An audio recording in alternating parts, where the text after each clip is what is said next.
Hi everyone, how are you? It's Dr. Spickle, functional podiatrist and human movement specialist, here to speak to you about how you can get control into your minimal shoes without the use of a bulky orthotic.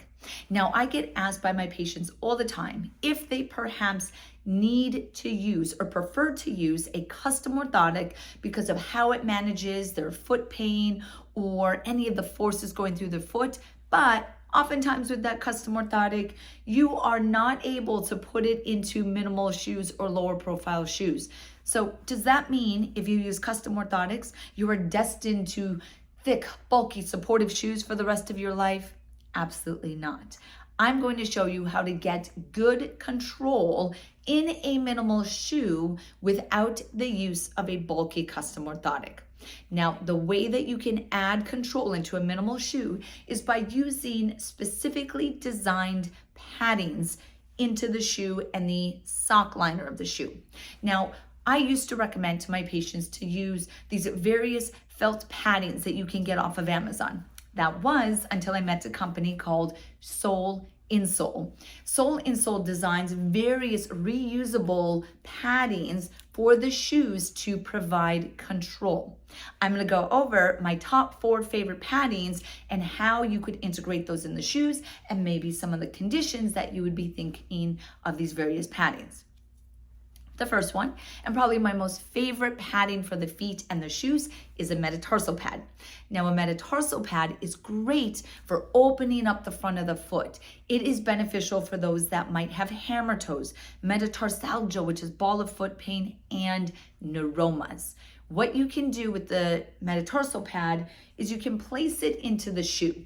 Now, if the shoe has a removable insole, then what you would want to do is take that insole out and you would place the metatarsal pad on the bottom of the insole. So by placing it on the bottom of the insole, you will make sure that you get the benefit of the padding without feeling any of the edges. Now, if that is not an option because certain minimal shoes actually don't have a removable sock liner or insole, that's okay, because all of the paddings by Sole Insole are designed to be skived or tapered, so the edges will not be irritating. So what you would do is you would have to place it inside the shoe, and you're going to place it around roughly where the ball of your foot would start. Now, there will be a little bit of a placing it, feeling what it feels like, maybe shifting it back and forth until you find that perfect placement. So typically what I do recommend is, until you understand the benefit of a metatarsal pad, is that you want to place it directly onto the foot so you can feel that proper placement. Wear it that way for a little while, and then when you're ready, you're going to transfer it to the shoe or the insole for that more permanent experience. Now, my second padding that I really like is going to be what is called a shoe bubble. Now, in podiatry, we refer to this as an LA pad or a scaphoid pad. It is something that is going to go on the inside middle of the foot or the arch to lift that arch slightly. Now, this little lifting of the arch is going to provide some control for people who might have mild overpronation, plantar fasciitis, post-tib tendinitis, and even those that experience foot fatigue. So the placement of the Sole Insole shoe bubble is going to be on the inside of the foot. You're going to follow the directions, taking the adhesive backing off, and then you will place it in the middle of the shoe, right around where that arch will sit. Similar to the metatarsal pad, once you place it into the shoe, slide the shoe on, see how you feel. If you need to shift and adjust slightly, it has the adhesive that is reusable. So just slightly lift it, shift it, reapply it, and then make sure it is in that proper placement. Now, the third padding that I will recommend is really good in the case of overpronation or oversupination, depending on how you would use the padding. But really, a majority of people who use a heel wedge are using it for the purpose of overpronation.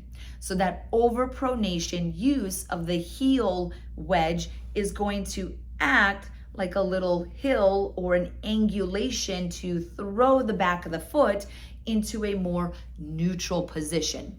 So overpronation or collapsing of the feet in, you would put the wedge under, so this would go under my left foot, that's rolling in. The wedge is going to throw me a little bit more towards a neutral position. So that wedge, similar adhesive, you would be putting this in the back of the shoe on the inside so that it can pull that foot into a more neutral position. This is probably one of the best ways to provide control in a minimal shoe for that overpronated foot.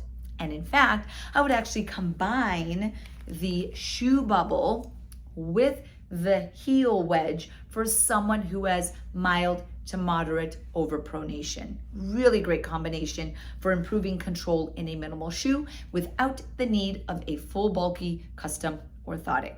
Now, other conditions that you may use that heel wedge, very similar to the shoe bubble. Fatigue, post-tib tendinitis, plantar fasciitis. It's really where you're starting to experience an unstable foot, and you're going to use the heel wedge to pull you into a more controlled position. Okay, now the final wedge that I will recommend to my patients is, in very select cases, a heel lift. Now, the nice thing about the heel lift by Sole Insole is that it actually comes in layers. So you add these different layers to each other to go all the way up to 1/2 inch or as little as 1/8 of an inch. So you would customize it based off of your needs and your recommendations, and then you just peel off that adhesive backing, you add it to the back of the shoe. This is one that I definitely like to put under the insole if you can. So I would build up that heel wedge in the back, and then I would slide the insole into the shoe, and then you would be able to get that lift in the back.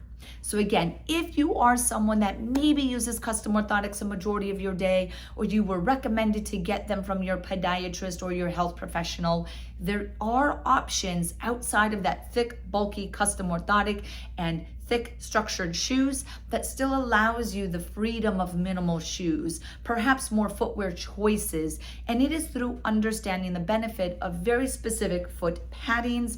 Again, Sole Insole is a great brand because these are reusable, they are washable, they are latex free. They are really great and high quality, effectively designed.